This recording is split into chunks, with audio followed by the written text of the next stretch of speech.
No hush money, No drunk history Gettysburg monologues. just vibes. Welcome to Vibes Only, a podcast that checks the vibes of American politics every week. And the vibes this week. Today is the first time Donald Trump sat as a defendant for the actual start of any criminal trial. I do feel like if you call your opponent Sleepy Joe, you have one job. After Brian and I talk about the sleepy start to the Trump trial, we'll bring on Camaron Stevenson, founding editor and chief political correspondent for the Copper Courier, to take a deeper look into the Arizona Supreme Court decision that enacted a no-exceptions abortion ban in 1864. And I stand with the Speaker. We've had a very good relationship. We'll talk about Trump's nod of approval for MAGA Mike, and if it'll be enough to call off MAGA Marjorie. stick around for an It's Giving, our group chat, and a good vibe to say goodbye. Let's do it. All right, Gigi, before we jump in, tell our loyal fans and listeners, who is the celebrity? No way. Yes, That's a secret. spill. No, I'm not going to tell the world who the celebrity is. For those who don't follow me on Instagram, an A-list celebrity recently moved to the neighborhood, and 13-year-old me is thrilled. I feel like we owe it to our listeners to give them better this is content. I'll tell you on November 6th, 2024. Oh, what? The day after the election. Why would... Okay, all right. We'll leave it a mystery for now. Yeah. Something that's not a mystery. Trump is on trial. This is a big deal. It's the first time an American president has ever been tried for a crime. It's kind of wackadoodle time. I feel like it has started. Totally. So case kicked off on Monday, and there are no cameras allowed in New York courtrooms. So we're not getting the daytime courtroom drama that everybody probably wants as a distraction from their life. Not I. I know, it would be miserable. You're right. Yeah. It would be really terrible. So we're spared. Let's say we're going to be spared from the clips and etc. And all we'll have is caricaturists drawings of Trump asleep at the defendant's table. Yeah, and just for a reminder for all, because again, there are a lot of Trump trials going on. He's on trial for allegedly falsifying business records to reimburse his former fixer, Michael Cohen, for paying adult film star Stormy Daniels $130,000 in October of 2016 to stay quiet about an alleged affair with Donald Trump. Immediately after Melania had a baby. Yeah, a baby, right. Yeah. What a guy. I know, what a guy. I mean, like, are we surprised? No. Is anyone shocked? Are you shocked? No. Yeah, so it's not the case about the classified documents at Mar-a-Lago. It's not the case about setting a mob upon the Capitol. And it's not the case about fake electors and election interference in Georgia. It's the case about election interference in New York, because this was a campaign expenditure trying to preserve a false image of you before an election so that you win. This happened in October 2016, like you said, is against the law to do it in the way that they did while falsifying records to cover it up. Yeah. He claims to be a good Christian man, and this is not that. But now we get a jury of his peers. Here we go. I think that Trump has made a big to-do about where some of these trials are taking place, and like the idea that it's impossible to get a fair jury pool for him in New York because obviously New York votes predominantly Democratic. But I honestly think that it's just as likely that you get one secret Trumper, because all it takes is one for a hung jury, right? Many. And so the idea that like, oh, he thinks that the system is rigged and is going to get 100% anti-Trump jurors versus the idea that he could just get one very pro-Trump person on there feels like, I don't know. We'll have to see what the perception is. We're entering our courtroom era. We are going to be talking about court so much over the next couple of months. Trump will be in court in New York 4 days a week. That's wild. As this trial begins, and there are other cases coming. And so I will be the first to admit that I'm not like a courtroom drama person. I was never the Judge Judy girl. Or Law and Order. School. No Law and Order, no true crime for me. It's not my jam. There's enough darkness in the world. I don't need to like spoon feed my brain that low vibe. Yeah. And so I do. It's new. Yeah. I watch it all. So you can be our Judge Judy, and I can be bailiff. Yeah, you can be the bailiff. You think that it's just going to take one pro-Trump person on the jury to have like a hung jury, but I think there's so much distrust in the system in toto at the moment that people, I saw this interview on the internet, so it must be true, but it actually was on the Washington Post social media, and they were asking New Yorkers, could you be fair? And some were like, no, some were like, yeah, and another guy was like, I definitely could be, but I would be more like questioning everything else around it, not like how I feel about Donald Trump, but like the Mhm. evidence, so whatever. And I was like, ooh, I hadn't thought about that, but there's a lot of just distrust in the system, and I think that could come into play here. Before we move on from this, do you feel like you would be an impartial juror? Yes, I do. I was talking to our lawyer friend in chief, Emily Amick, and I was telling her how when I recently had jury duty for this murder trial, also I texted the group chat how like when I was in that jury duty, and, like, the defendants, like, in the room, and I was like, "Oh, that's kinda crazy," like, they're asking you all these questions, and, like, the defendant's just staring at you, and then I was thinking about that for the jury. What if With Donald Trump. Trump was just in that room? I would be Yeah. like, Just to clarify, I'm not talking about your murder trial. I'm talking about Trump. You would be a fair jurist in the Trump case. I would. I really believe that I would because even 1, I Okay. would never be selected because of my Okay. job and Mm. what I do, but I would look at the evidence presented to me. And say, guilty as charged. No, I like to think that I would Straight actually be to like, jail. was, like, the law correctly interpreted? What is it, like, the prosecution's job is, like, to prove without a reasonable doubt that that person is guilty? I know your answer, you're like, "No way." No, I would be more fair than you, for Why do sure. you think he would be For more for fair than sure. me? I think that I'm less personally triggered by Donald Trump than you are. I think that you hate Trump more than me. LOL, we should start a tracker, who hates Trump more. Well, we will be giving here. I think that here's our commitment. We won't cover every twist and turn of the entire trial. Not everything that comes out of it is important, and not everything that makes news needs to be paid attention to. But we will check in when important things are happening, because this does have an impact on the 2024 election, which impacts not only us, but also the future of our democracy and the state of the world at large. So it is important, but I Yes. think that we need to like look at it through a lens of what matters here, and not turn it actually into a circus or an after school courtroom drama. Yeah. I do think that ship has kind of sailed a little bit, like, Donald Trump has created the circus by which he is the ringmaster, but I agree with you that we cannot lose sight of what this actually means for our democracy, and I am on the record as saying that I would be super fair. You heard it here first. Yeah. A This is lie, again, in but my but you heard it.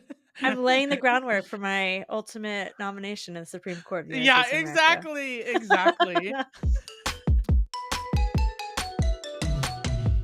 Well, we have lots of courtrooms to be talking about, because we are still reeling from the decision that got handed down from the Arizona Supreme Court last week. And here to talk about it with us is Camaron Stevenson. Camaron is the founding editor and chief political correspondent for the Copper Courier. Welcome to the pod, Camaron. Hey, thank you so much. Thanks for having me on. What's the vibe like in Arizona? It's pretty shocking to kind of go back to a bill from 1864 as the law of the land. Yeah, the vibe I guess would be surreal, anger, and motivated by fear, I guess. It's, this ban has been a looming presence since the 19th century. Roe v. Wade paused it so that it couldn't be enacted. And then when Roe was overturned 2 years ago, legislators here who are very against abortion were scrambling to find ways to put it in place. They'd been passing little abortion bans over the years leading up to Roe being overturned in anticipation of it happening. And so for us, it's kind of been just a matter of time. But when it actually, when the Supreme Court ruling actually came out and they said that this ban could go into an effect, which is a total ban on abortions, there's no exceptions for victims of sexual assault. There's no time limit for, 4 weeks, 6 weeks, 15. It's just done unless it's to save the life of the mother. But even then, that's up to the discretion of a doctor who it has presumably the law breathing down their neck. And so it's basically going to be non-existent. And if they make the wrong call, it's jail time for the doctor, right? Yeah. Like this makes it a felony. A minimum 2 years in prison and not just for the doctor, for anyone involved. So if your partner is driving you to the hospital or picks up your medication, they in theory could be prosecuted as well. So abhorrent. This is so archaic. I'm reading here in the notes. This law predates Arizona's statehood. And I also was doing some research about the guy who wrote the law, who he's a child bride collector, like truly. He was married and divorced multiple times. His first marriage was to a 12-year-old in his 30s.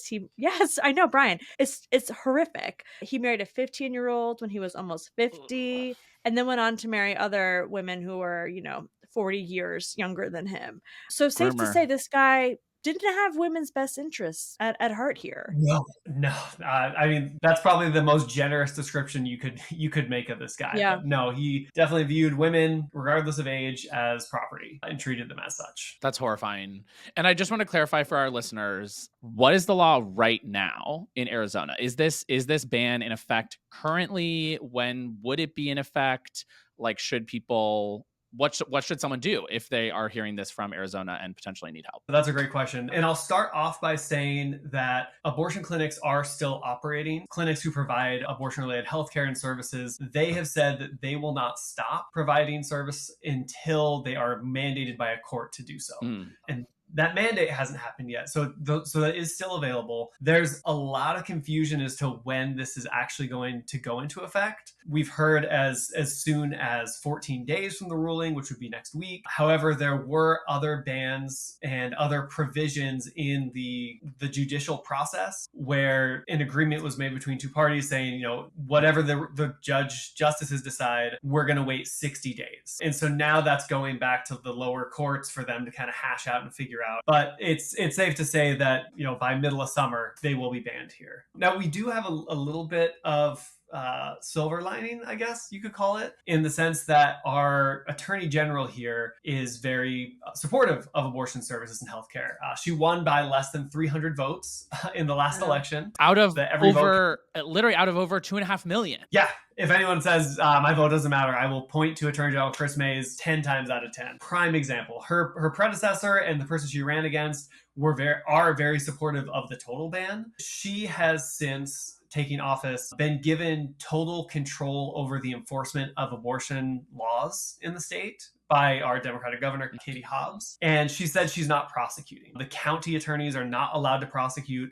Law enforcement cannot bring charges. It's all dependent on her staying in office, but it does allow a little bit of breathing room there. So I just want to connect some dots for listeners, because I know that people are always looking for reasons for hope and to feel empowered in our democracy. Yeah. So in 2022, over 2.5 million votes cast for Arizona's attorney general. Chris Mays wins, first out LGBT statewide elected official in Arizona, I think. And now is able to, at least in part, hold this horrifying law from 1864 at bay because of her win by 280 something votes. Incredible. That is the power of a vote. That is the power of being involved in elections down ballot. Yeah, thank you for highlighting that. That's a big deal. Yeah, all of the offices matter too. And thank you for highlighting how her position can then, at least put a stopgap against the state Supreme Court who's, outlawing abortions. And then she's able to say, well, we're not going to prosecute them. So yes, your vote does matter. I actually would also love to understand what the role of the legislature is in this. Couldn't the legislature act now to just change the law? Yes, they 100%, 200% absolutely could. They could get rid of this law. The ban isn't part of the Constitution, so they wouldn't need to do anything special, just a simple vote by our elected officials. And actually, one of our Democratic representatives, Stephanie Stahl-Hamilton, she introduced a bill in January that would repeal the total ban. It was completely ignored by the Republicans who control the state legislature here. They didn't give it a hearing. They didn't let it be open to debate or discussion, which has turned into a very interesting turn of events because a number of Republicans in our state legislature now have come out against the total ban. And so they've tried to backtrack and tried to say that we're moderate, we don't want this total ban. And then the most recent example is that they still won't let the repeal for the ban come to a vote. They actually shut off the microphones of Democrats who tried to propose it last week. They tried to bring it to the floor to discuss and debate and to vote on, and they literally shut off their mics and concluded the session for the day, so they couldn't discuss it. Going back to the moderation of it all, the moderation language that you're talking about happening in Arizona, Donald Trump is doing the same thing. We saw last week that he took a step back and was like, let's leave it up to the states. And we saw what that looks like. Arizona it's a key swing state. There's 11 electoral college votes up for grabs. How are you feeling about the presidential? Yeah, so again, it's gonna create a really odd schism, because even while I said that there are Republican legislators verbally coming out against the ban, even though they still privately support it, we have our own Arizona Freedom Caucus here of ultra MAGA pro-Trump supporters who came out in support of the ban, and they said, this is great. The more bans, the better. Let's ban it more if we can. And so now they're at odds with former President Donald Trump's alleged, his claim that he wants his ban. Yeah, but he says six different ways on any given moment. Yeah. So I think, again, actions speak louder than words, and people know him as the president who appointed Supreme Court justices specifically to allow these bans to take place. And so without any actual action in support of women's rights, I think everyone who is supportive of this ballot initiative to protect reproductive rights in our Constitution is going to take notice of that in November. Cam, thank you so much for joining us. If you want to follow more, what are your Instagram, TikToks? What's the handle? We'll get people there. Follow for all news Arizona. Yeah, no, thank you both, first of all, for having me on here. A lot, especially for the next 6 to 8 months, Arizona news is national news, and so no matter where you are, it's worth a chance. It's worth a follow to check us out. Our handle is it's at Copper Courier on every social platform. Copper, Copper, Courier. Awesome, Cam. Thank you so much. I'm sure we'll be talking to you again soon. We're New Yorkers. We're not in Arizona, and we need the tea from you. Definitely. Thanks, Cam. You go to the right place. Glennis, where were you for the 15th vote for Kevin McCarthy for Speaker of the House? I don't know. Probably in this seat at my Picture desk. it. January 2023. We might be right back there again soon because there is some real drama a-brewing in the House of Representatives. Yeah, Marjorie Taylor Greene is at it again. Exactly. Marjorie Taylor Greene filed a motion to vacate right after the House passed a package to avert a government shutdown, which would be terrible for America. Republicans would have been blamed for, etc. So right. Objectively bad. Objectively bad. They averted that, and so she wanted to punish someone for that. So she filed a motion to vacate. This is what happened to Kevin McCarthy with Matt Gaetz, if we all remember that. That's how we ended up with Mike Johnson as Speaker. And that's just kind of been sitting there for a while. And it seemed for a long time like nothing was going to happen, that she was just Marjorie being Marjorie, like she's out on a limb. Right. She's kind of a cuckoo bird to begin with. And so this week, the House is trying to move a bunch of different legislation, including a foreign aid package that has to do with Israel, Ukraine, Taiwan, as well as other must-pass bills. And now suddenly conservatives are losing their minds about any kind of compromise or common sense solution to any of these very difficult problems. And they're threatening to oust Mike Johnson. All conservatives, or the Marjorie Taylor Greene subsection of conservatives? We are learning about this in real time. I should have started there. You undoubtedly listening to this will have information, important information that we do not have right now, because this is a story that is developing in real time. I'm actively getting push notifications about it. There are a growing number of Republicans saying that they are down to push Mike Johnson out as Speaker. I believe Thomas Massey is leading that effort to Who is throw that? weight. He's like another House Freedom Caucus super far right dude. But here's what really Yeah. chaps my ass about the Conservative Party. MAGA Mike Johnson is also super conservative. He's essentially a Christian nationalist. So I kind of lose my footing sometimes in this alt-right world because I'm like, what's all That this part, that part. infighting? So let's talk about that. Why are all of these MAGA people so upset with their fellow MAGA Speaker of the House? Because what they're actually upset about is how our government works. Like how our democracy is designed to function is through compromise. That's the Right. only way that things can pass both chambers and be signed into law because we have a divided government right now. And so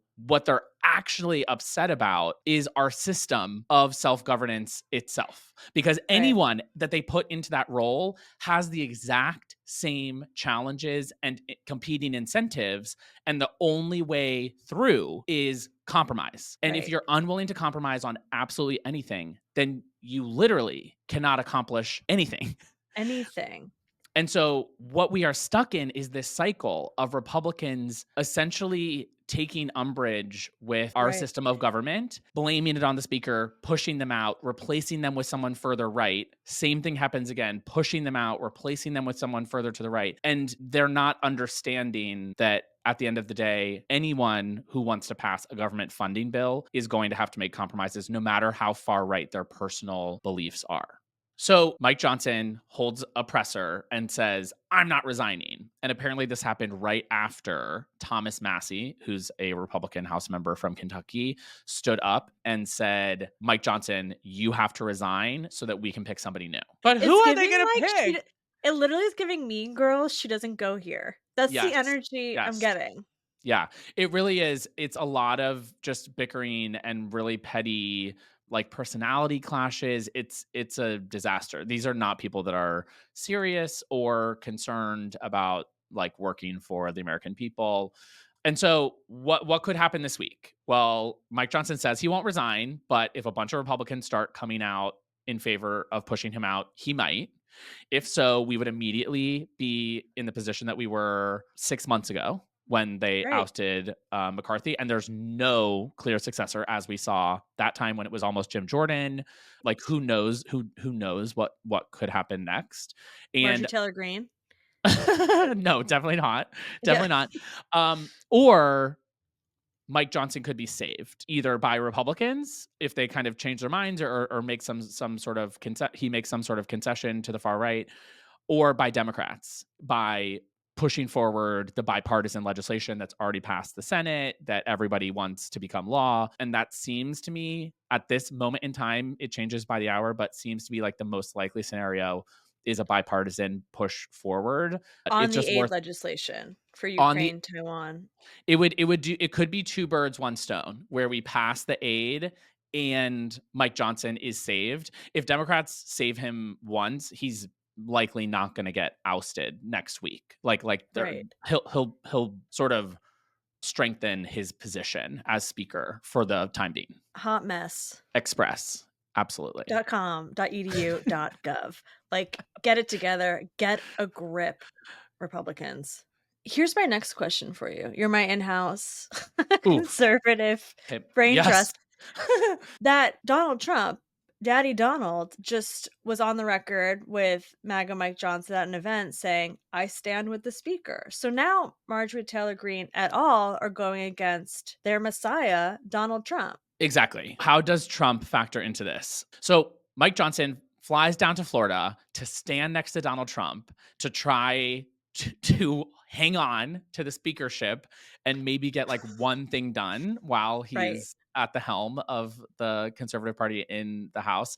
And they have this odd press conference around election integrity and basically try to use this photo opportunity to push back on Marjorie Taylor Greene's effort to oust him. And to try to draw attention to lies about the election Wait, because I'm that's all reading that the Trump can really note, talk about. and I Yeah. laughed in my head because they unveiled this is the blind leading the blind. They unveiled a bill Friday that would ban non-citizens from voting in elections, despite it already being illegal. I read it and I was like, "Wait, what? Non-citizens can vote?" And then finish the sentence.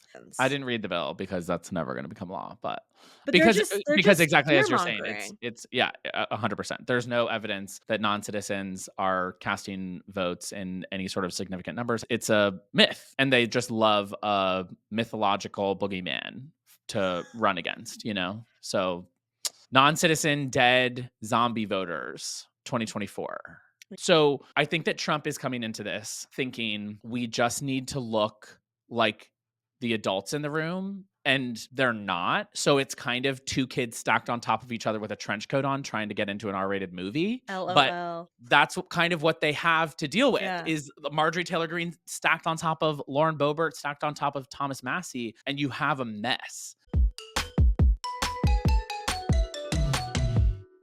So we have the governor of New Hampshire, Chris Sununu, on George Stephanopoulos' show talking about all the wonderful reasons that he supports Donald Trump. Just to sum up, you would support him for president even if he's convicted in classified documents. You support him for president even though you believe he contributed to an insurrection. You support him for president even though you believe he's lying about the last election. You'd support him for president even if he's convicted in the Manhattan case. I just want to say the answer to that is yes, correct? Yeah, me and 51% of America. It's giving woo, plop, because we know that if you let Chris Sununu near a cliff that his friends are jumping off He'll of, jump. we know exactly where he's going, baby. Yeah. Are you kidding me? It's giving brainwashed. Yeah, truly. It is. It is giving brainwashed. It's giving ride or die. Ride or die. If someone said that about me, I would be like, we have to get married. If I literally like murdered someone, stole something, blah blah blah, and you're with me, I'm like, wow, that's a ride or die. It's for giving real. Chris Sununu is Delulu.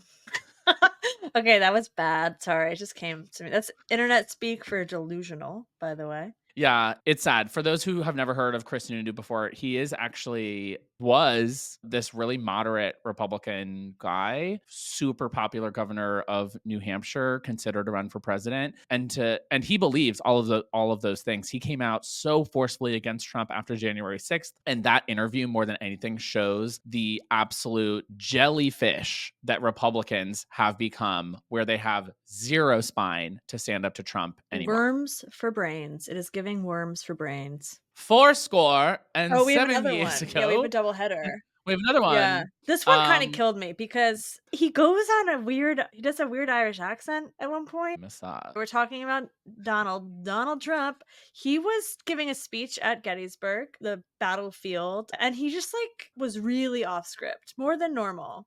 Gettysburg, what an unbelievable battle that was. The Battle of Gettysburg, what an unbelievable, I mean, it was so much and so interesting and so vicious and horrible and so beautiful in so many different ways. It represented such a big portion of the success of this country. Gettysburg, wow. I go to Gettysburg, Pennsylvania to look and to watch. And the statement of Robert E. Lee, who's no longer in favor. Did you ever notice that? No longer in favor. Never fight uphill, me boys. Never fight uphill. Me boys. It's giving word count. Like when you didn't do the homework, you didn't do the reading, you got to get there. You have to get to that 500 minimum word count for class. And it's like, it was beautiful. It was historic and 1000%. beautiful. It was beautiful and historic. And it was the best of times. It was the worst of Truly. times. It was like, what are you haven't said anything. What are you talking It's about? giving like theater minor who forgot her monologue and just keeps going. Okay, Brian, let's talk about our group chat. Okay, I sent something to the group chat because you know me. I have a Clarence Thomas watch. I'm a watcher. I want to know where he is, what he's doing. This is piping. This tea is piping. Wait, he's missing in action. He didn't show up to work. Oh my God, wait, I love that you're like immediately 48-hour mystery. Okay, he's not missing, but Clarence Where is Thomas, he? He's not at work. Clarence Thomas skipped oral arguments yesterday, is when all of the Supreme Court justices show up and listen to lawyers argue. It's a very And he important skipped part of the it. process. It is. And usually when they are not there, they either join remotely or they at least say why. And he was just poof, he was gone. He was not there. And no one knows why. You got one job. It's a pretty important one. You can't just show up without an excuse, okay? You need an excuse. I mean, who cares? I hope he never comes back. I just want to know Same. what's happening. That's what this is it. Yeah, so that would be probably the biggest thing of the whole year that could happen this year would be if Clarence Thomas Retires. is for any reason unable to continue to fulfill his duties, then we would immediately be in Supreme Court nomination mode. Joe Biden would get to pick the replacement. Huge deal. It would be huge. It would be a Huge. transformational moment sure. for 2024. That was I was fire fingers last night. I was sending that out to folks being like, he's gone, he's not here. Yeah. I think the last thing I sent you in the group chat was the Suffs clip. Did you watch it on Fox News? Oh, yeah. They were like making fun of Suffs. Oh my God. Yes. So Suffs is a musical Yeah. on Broadway that is about suffragettes. And last week, Brian, Emily Amick, who we've had on the pod, and Annie Wu, who we've had on the pod, did a talk back after the show with one of the stars of the show, correct? Correct. Nikki James, also a personal friend.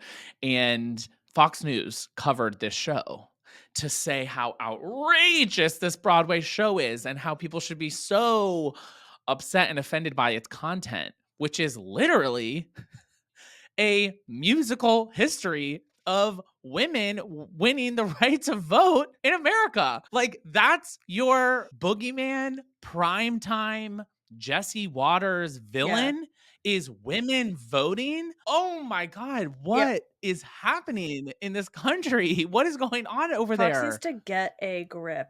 Get a grip.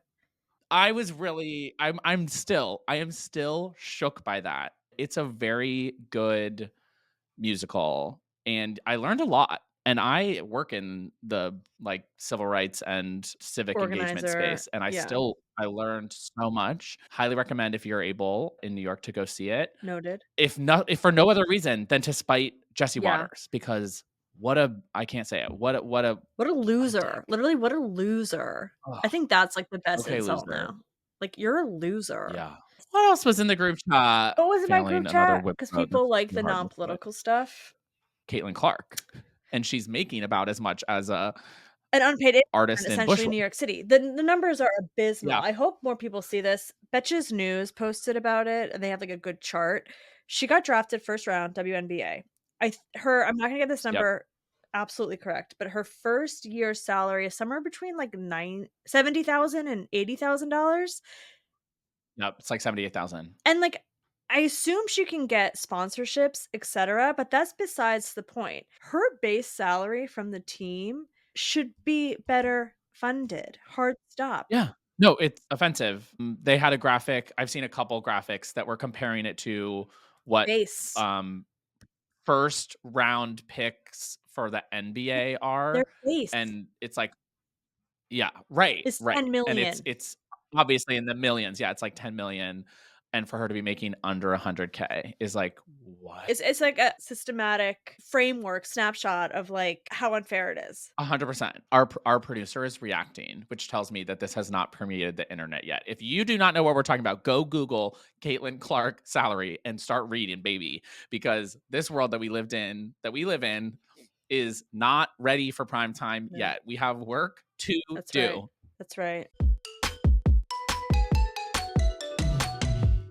Okay, ladies, now let's get information. Should we leave them with a good vibe?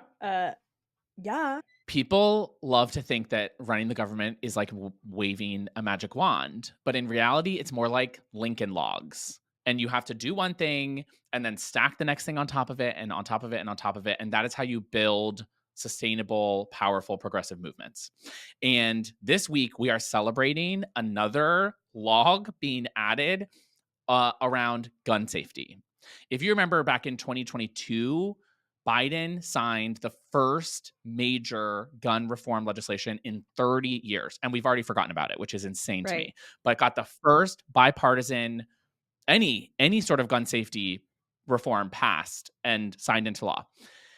Now, in the process of iterating upon that law and like doing reviews and issuing new rules, they have now issued a new rule requiring background checks for all gun sales, closing the gun show loophole that we have literally been talking about for decades now.